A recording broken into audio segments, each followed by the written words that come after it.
Welcome to Top 5 with Kris 05, guys. More than one day has passed since the laser patch came through, so in this video we're gonna start seeing how the new meta is shaping up and see what the new best decks in Hearthstone are. Right now, if you check out the win rates from HS Replay's front page, you're gonna see that there's literally only 3 classes with above 50% win rates, so that's looking pretty bad. And of course, Demon Hunter looks to be the biggest winner of this expansion, definitely did receive quite a few good buffs. But yeah, we're gonna check out 5 of the best decks, talk about mulligans, win rates, and general tips, so you guys have a better idea of what you could be doing with and against them. And we're also gonna check out all of the other working archetypes for each individual class, so you guys can see the full picture. I hope you find the video helpful, and if you do, a like and subscribe would be great, and don't forget you can check me out live on Twitch each Tuesday, Thursday, and Saturday. But now, let's get into the decks. You are not prepared! Right, so like I said, Void Demon Hunter definitely is the biggest winner of the new patch, and we have so many different iterations of Void Demon Hunter with above 60% win rates, so many games played, and yeah, the deck really does seem like it got a little bit overtuned, but it's definitely, at least for the first day, felt kind of refreshing playing it, even though right now it's literally more than 50% of the meta, and that is always gonna be a problem. The new buffs, the Stardust side definitely helps it, giving you an extra charge, and also getting yourself an extra Void Soul out of the Vicious Void skill also definitely helps, and the fact that the meta slowed down also is a huge plus. And right now this is one of the best variants of the deck. There's also another variant without Umbra, I think, but for the most part they're kind of looking the same. With this deck you're trying to get yourself to a good Void Soul total, and you basically overwhelm the opponent with a lot of amazing demons. Like, there's so many great demons right now in the game. On 5 mana you 25% of the time are going to be getting yourself a charged Doom Guard, and at the top you can also be getting yourself some pretty insane things like Omen, like the Taunt guy, and so on and so forth. Definitely plenty of high rolls potential for this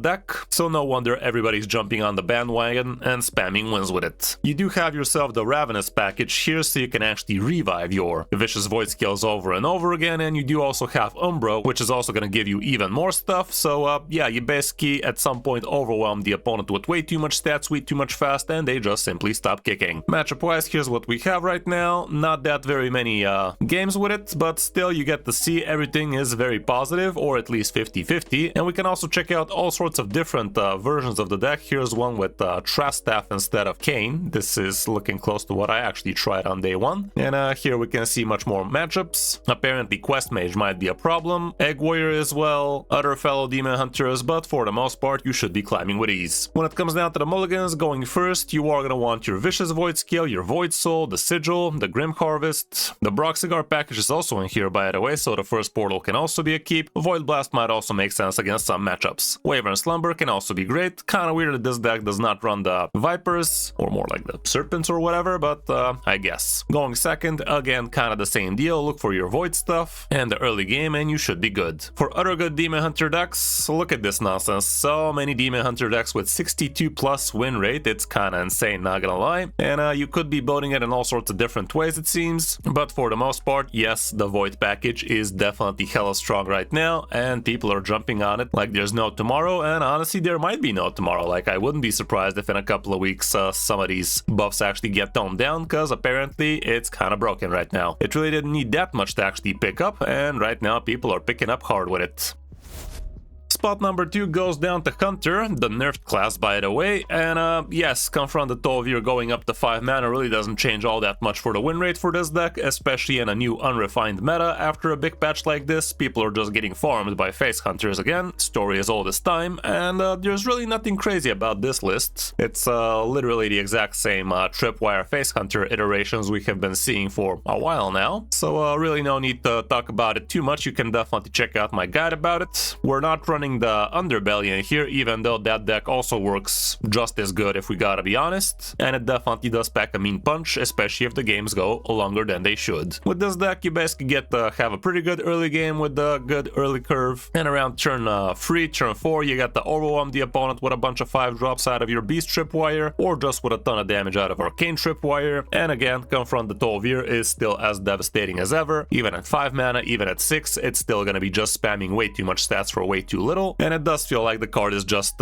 inherently just bad design kind of deal, because no matter how much mana you give it, it's still gonna feel absolutely broken and unfair if you just have it loaded with like 6 or more 1-drops in it. Matchup wise, here's what we have right now. Chef Druid, not that great for you apparently if you manage to find one. Mug Shaman, still not that great for you, and things like Dragon Warrior and Egg Warrior are also not gonna be your friend. Everything else pretty good, however. Void Demon Hunter not showing up here. No, actually it is, and it's gonna be positive it seems. When you're going first with this deck, you're always gonna want your Keldoray Fletcher, because that's a 0-mana hero power on turn 1. Reinforcement Railer is also amazing, the Sizzling Cinder, Underbelly location for the card draw, the weapon. Arcane Tripwire could make sense. Some of the Sisters could also be worth it if you think it's gonna be important in the matchup. The rest probably not so much though. Going second, again same deal, look for the top tier 1-drops, Arcane Tripwire, and I'd say Beast Tripwire is also very capable here. Depending on the matchup, Sylvanas might also make the cut. This is the deck I'm showing you, 61.5% win rate, not the biggest sample size, let's not pretend. And I could have included Tripwire Hunter in here as well, but they're pretty much a little bit too samey, aren't they? So I decided to go with 5 different classes for this top 5, but as you can see, 58.8% win rate with 1700 games definitely ain't no joke.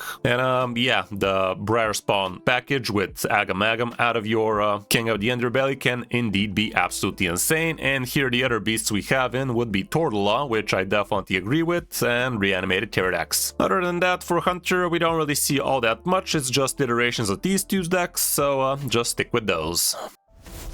On the number 3 spot, we actually have Z Shaman coming back on the menu, and he's actually better than Mug Shaman for some reason. And this is basically Herald Shaman. I'm not completely sold that this is gonna remain the same, by the way, like, it is a little bit too early to really make any grand conclusions, but the deck definitely is showing promise right now, and we have been seeing similar versions of this deck doing well before, and now with the meta being a little bit slower, this actually might be a very good time for Z Shaman indeed. With this one, you want to be doubling up things like the Herald, thanks to your hero power. You could be doubling up the +1/+1 out of your hijacked security bot as well, and so many other things that are not as amazing, but you could also even double up your Alec here, which indeed would be absolutely broken. You do have a pretty decent early game with a lot of early game 1-drops, 0-drops, and that kind of stuff, so you can actually get your hero power amped up, and getting yourself something like a turn 3 or turn 4 hijack security bot to double up is really absolutely insane. We even have things like Black Knight. The Tiny Pal, of course, is in here because it's not a spell. Hex Marsher was also in here, so you can actually get yourself some spells, and so on and so forth. Might actually do a detailed guide about this one soon, but until then, let's see how it fares in the matchups. And we actually have quite a lot of stats here. Mug Shaman is not going to be that great for you. Some of the warriors are slightly under the 50, but everything else very, very good, aside from Tripwire, which is again under 50, but just barely. When you're mulliganing with this one, going first, you are going to be looking for your Galagio Goon, because you have plenty of good Battlecry minions, and this guy is going to be amping them up nicely. The Carrier Whelp can be great, giving you an extra minion. Warden Maiev is also pretty worth. Firefly can be insane. Skywall Sentinel is definitely a good amount of stats early on. The Wailing Vapor, the Witch's Apprentice, basically anything under 2 mana is going to be great. Anything above it, not so great. Like, literally, this is the cutoff. The last card you could be keeping would be Beaming Psychic, and it would be only in certain situations. Also, Hijack Security Bot, you could definitely curve into that too. On the coin, again, it's basically the same deal, and again, Hijack Security could be a consideration if you already have a super good early game curve. And here's what the stats are looking like. Here's the Z Shaman I talked about, 600 games, not too bad for 24 hours, and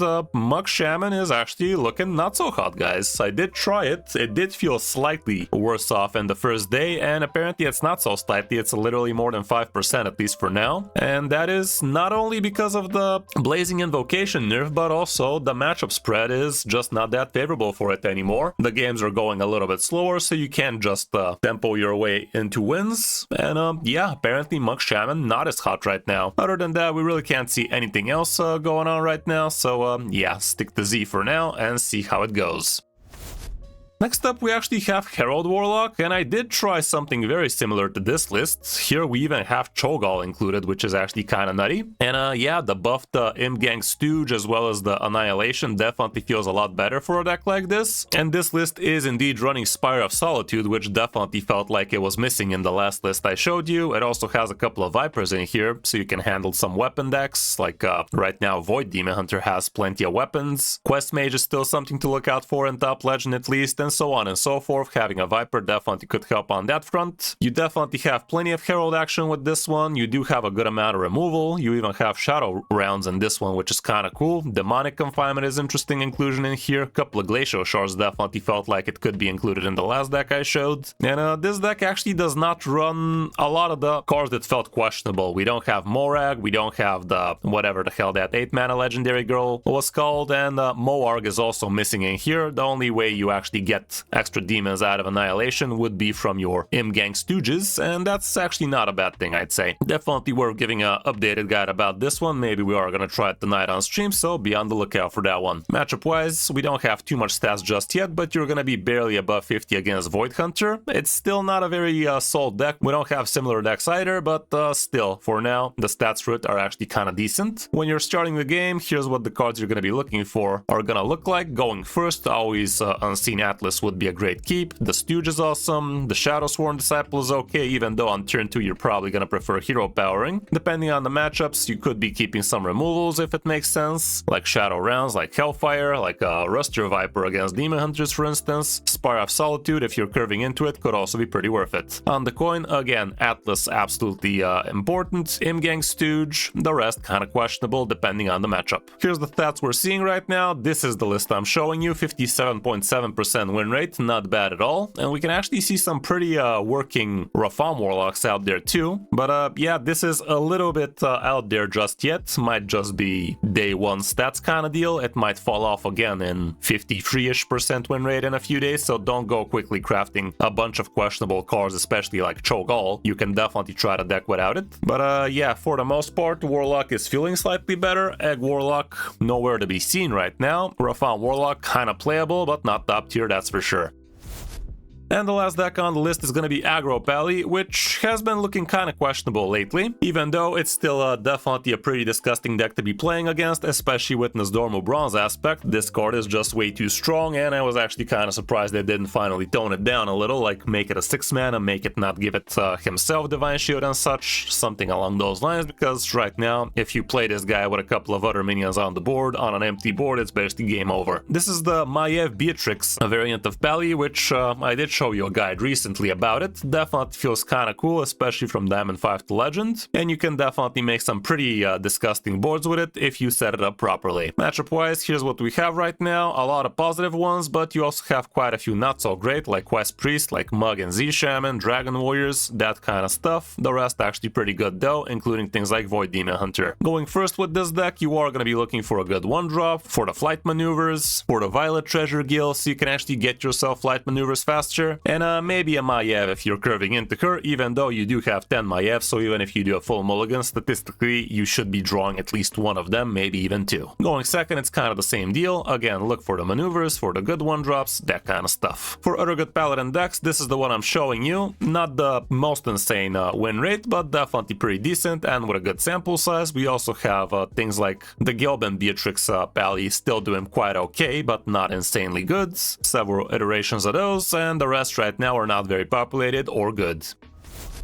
Going for the classes we haven't mentioned, starting off with Death Knight, so we can see Corpse Death Knight so far is looking okay, actually pretty respectable mind you, but nothing of the buffed cards is getting included here, which is definitely kind of demotivating, but for now this is the situation with him. As for Druid, so far only Chef Druid is looking decent, but not by much. I do believe Chef Druid should be feeling a little bit better right now though, because the game definitely slowed down and he could be having a little bit of a greedier time, getting himself some good wins, so might be worth investing into some games with Chef Druid. Should be looking a little bit better than these stats suggest, I think. As for Mage, things are looking pretty skeptical here. Only Quest Mage is showing up for now, and in Top Legend you can definitely do some crazy things with Quest Mage, but you really need to know how to control your RNG. Moving down to Priest, things like Quest Priest are still looking pretty strong, and the Soothsayer Priest is really good. Like in Top Legend, people are making a killing with it, and so far Azalina Priest still absolute garbage, as it should. Rogue definitely took a fat hit by these nerfs, and Imbue Rogue seems to be the best bet for you right now, with not that impressive win rate, but from Diamond 5 to Legend it never really had much of an impressive win rate anyway. I did miss that actually Lotus Troublemaker now does get amped up same way as Jade Guardians do, so they kind of basically rebalanced it. Yes, it's dealing only 1 damage, but it does see every single 2-drop you play, no matter where he is, so that definitely does make it not as bad as we initially thought, but still definitely feels a little bit weaker now, that's for sure. Other than that, we don't really see too much action going on with Rogue. Aya Rogue, for instance, is not that great either. And lastly, we have Warrior, which definitely took a fat hit with Warp Tooth getting 1 extra minion requirement for him to show up, and Dragon Warrior right now with it definitely doesn't look that impressive. Honestly, I did not imagine this is how hard the deck would have suffered by a change like this, but the reality is such. Other than that, Dragon Warrior without Warp Tooth apparently is doing better than the Warp Tooth variant. Egg Warrior is not looking that hot, and Logash Warrior is missing in action right now. No, it's not missing. Here it is, and it's looking kind of bad. I definitely believe you should be removing Warp Tooth out of it, and the Ducks, it does look like it kind of needs a rebuild, don't it? So that's gonna be it for this top 5, guys. I hope this helps you figure out what you want to be playing to be hitting Easy Legend right now. I will be doing an updated top 5 meta report in a couple of days from now when we have a full 3-day window after the expansion came out, so be on the lookout for that one, but for now, this gives you a general idea of what you could be playing. Hope you found the video helpful, and if you did, a like and subscribe would be great, and don't forget to check me out live on stream each Tuesday, Thursday, and Saturday. Thanks for watching, guys. I'm Kris, and I'll see you in my next video or stream.